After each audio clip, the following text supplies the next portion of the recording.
Yo les gens, salut à tous, wesh salam alaikum à tous les frères et bienvenue sur ma chaîne YouTube. Aujourd'hui pas de Call of Duty malheureusement, aujourd'hui si je fais cette vidéo c'est pour niquer des mères. Faites les choquer, faites les déçus, faites ce que vous voulez. Ouais je pensais pas ça de toi.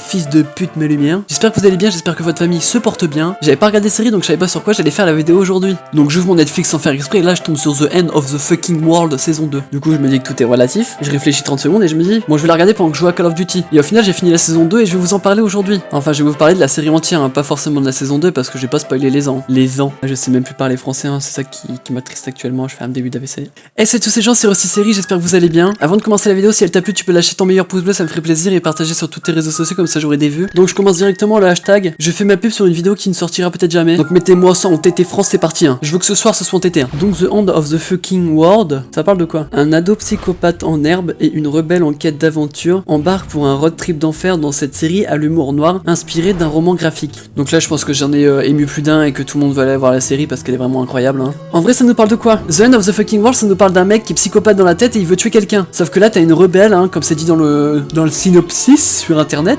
qui va passer son temps avec et du coup il va plus avoir envie de la tuer, il va avoir envie de la protéger. Cependant il va tuer quelqu'un. Ah ouais il va arriver assez fin, hein. Je vous ai spoilé la saison 1 mais il y a la saison 2 qui est sortie donc vous inquiétez pas. Donc ils vont tous les deux partir de chez eux. Le psychopathe va frapper son père et il va prendre sa voiture et ils vont partir pour un road trip. Et donc dans cette série on va suivre leur road trip. Donc je parle bien du road trip, vous avez très bien compris, c'est le road trip. En français c'est leur route trip. Dédicace à Kev Adams si tu passes par là. Donc le psychopathe va finir par tuer quelqu'un pour protéger la fille. Donc du coup vous avez bien compris qu'ils allaient être en cavale et puis on va voir leur cavale et puis ça va être des méchants quoi. Et comme ils sont en cavale ils s'en foutent et ils volent et ils courent, enfin délinquants quoi. Que je vois pas le nez dans cette merde, t'as compris. Du coup à la fin gros twist hein, le mec se prend une balle donc je spoil la fin de la saison 1 parce que c'est spoil dans la bande annonce de la saison 2. Donc en vrai on s'entendait pas vraiment à une suite et là ils nous mettent ça, ils nous pondent ça une saison 2. Bam d'un coup. Bam bam bam bam bam bam bam. Ouais donc je me suis un peu amusé avec le logiciel d'audio mais c'est pas grave hein. Du coup voilà. Ouais. Voilà.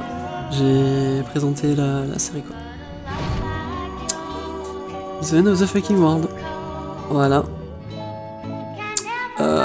Bah abonnez-vous quoi. Non parce que si je vous parle de la série aujourd'hui c'est plus pour la saison 2. Donc dans cette saison 2 on va voir quoi? On va voir la fille qui a refait sa vie et pilote qui le surveille parce qu'ils ont l'interdiction de se voir. Parce que bien sûr ils ont pas été en prison et puis le mec est toujours en vie. Donc on parle de quoi dans cette saison? Ah ça c'est une très bonne question hein, parce que je l'ai pas vu. Non je déconne. Donc en gros c'est le mec qui s'est fait tuer dans la saison 1 par le personnage principal. Une de ses élèves qui sortait avec, enfin qui sortait, le mec s'amusait avec elle quoi, va vouloir se venger d'eux parce qu'il croyait que le mec l'aimait. Et elle était en prison pendant ce temps là. Ouais donc voilà hein, c'est la saison 2, je viens de vous expliquer ce que c'était. Donc abonnez-vous et puis n'oubliez pas de lâcher un petit pouce bleu pour le référencement. Non je déconne, je veux dire pourquoi c'est bien. Les personnages principaux sont insane. Ils ont chacun leur côté un peu fou et psychopathe qu'on aimerait tous avoir. Enfin pas vraiment parce que sinon on va s'inquiéter pour moi. Donc en gros dans la saison 1 c'est des jeunes et c'est un peu les délinquants parce qu'ils sont jeunes. Et après dans la saison 2 ils sont un peu plus vieux, ils ont compris leur erreur. Donc la fille est un peu rebelle et en même temps elle est un peu têtue quoi. Contrairement à l'autre qui est super calme parce que c'est vraiment un psychopathe. Donc leur personnalité s'oppose mais leur personne s'attire. Oh la vache c'est beau ce que je dis. Donc je dis plein de choses belles mais il y a vraiment un hic dans la série hein. Il y a 8 épisodes par saison et chaque épisode font 20 minutes. Donc j'ai fini la saison 2 en une matinée quoi parce qu'en vrai ça fait 2 heures pour faire tous les épisodes. Donc c'est pas vraiment une grosse série mais putain qu'est-ce que c'est bien. Donc la série pourquoi elle est aussi déjantée? Parce qu'en fait c'est une adaptation de la BD de Charles. Donc j'ai fait l'accent non pas parce que je suis raciste mais parce que Charles est britannique. Ouais donc il y a aucun rapport mais bon